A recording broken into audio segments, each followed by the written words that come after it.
Aí fui conversar com outro, mas todos são muito mórbidos. É morbidez, assim, família, sabe?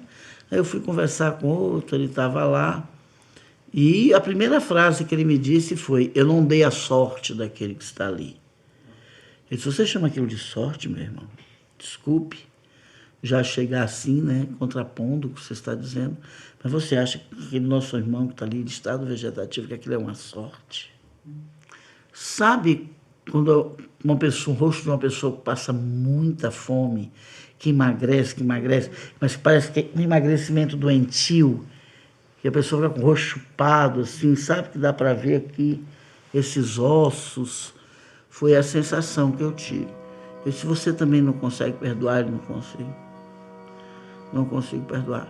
Ele disse: mas o que foi que aconteceu?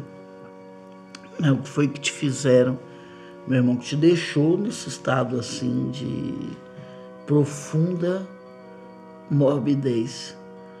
Ele disse o seguinte, que numa discussão, numa briga, não é, por uma grande covardia, um primo dele, um parente dele, com quem ele foi criado também, ou seja, um grande amigo, mas não era só amigo não, tinha uma relação de parentesco ali. Por uma briga, os dois tinham bebido e o outro talvez tivesse bebido mais e o matou nessa briga. E ele estava pronto para começar uma vida, tinha lutado numa guerra e tinha passado por todo um tratamento, né, de recuperação com a história de ter lutado na guerra e estava se abrindo para cura, para ir casar, para ir tocar a vida dele adiante, quando isso aconteceu, não é? E ele não consegue perdoar esse parente porque os dois combinaram assim: você vai para a guerra e eu fico aqui trabalhando para poder cuidar da família, dos nossos pais, porque se os dois fossem para a guerra, os pais já eram de idade, né? Pais e tios já eram de idade e na combinação, essas coisas de combinação, e na combinação deles dois, este foi para a guerra e o outro ficou. Então ele não perdoa, porque ele foi para a guerra, ele viu todo o processo que foi a guerra. Na cabeça dele, o irmão, o primo, o amigo primo, ficou ali, né, cuidando da família, numa vida rural que eles tinham, cuidando daquilo ali. Ele coloca como ficou bem. Eu não acredito que no momento de guerra ninguém fique bem. Eu não consigo imaginar que alguém fique bem no momento de guerra, né? E que quando ele volta da guerra, este mesmo, ele não morreu na guerra, e este mesmo o matou. E eu fiz uma pergunta a ele, eu disse: por que você aceitou falar comigo? Ele fez assim: para você dizer às pessoas no plano da terra, não falou material não, no plano da terra, que é muito mais fácil perdoar lá do que aqui. É muito mais fácil. E se tem alguém também que não consegue lhe perdoar? Ele olhou para mim e disse: tem.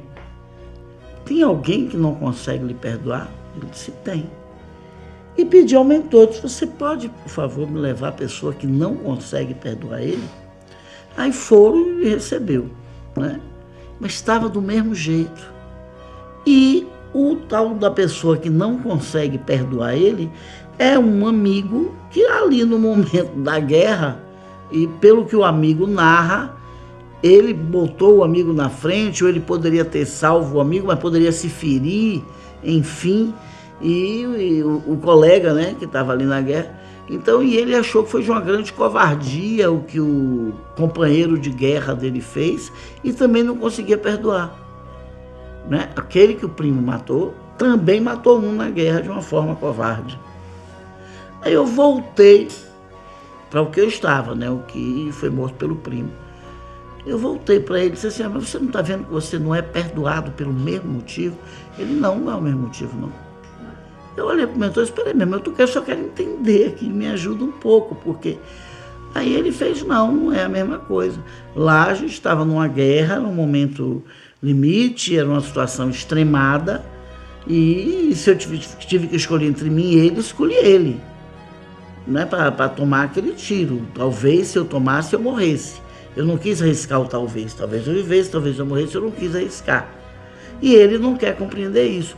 Mas a história de meu primo é diferente. Aí repete. Nós combinamos que ele ia cuidar da família e eu ia para a guerra. Sabe como um pensamento obsessivo que não consegue olhar a situação por um outro prisma? Né? E eu saí desses encontros que eu narrei aqui pensando nisso, né? Como essa coisa da ofensa, da dor. Ela é uma coisa muito mórbida mesmo, muito perigosa, porque a gente não consegue sair, a gente não consegue olhar aquela história com outro prisma, né? Ou por outro lado, ou ver o lado das outras pessoas envolvidas na questão.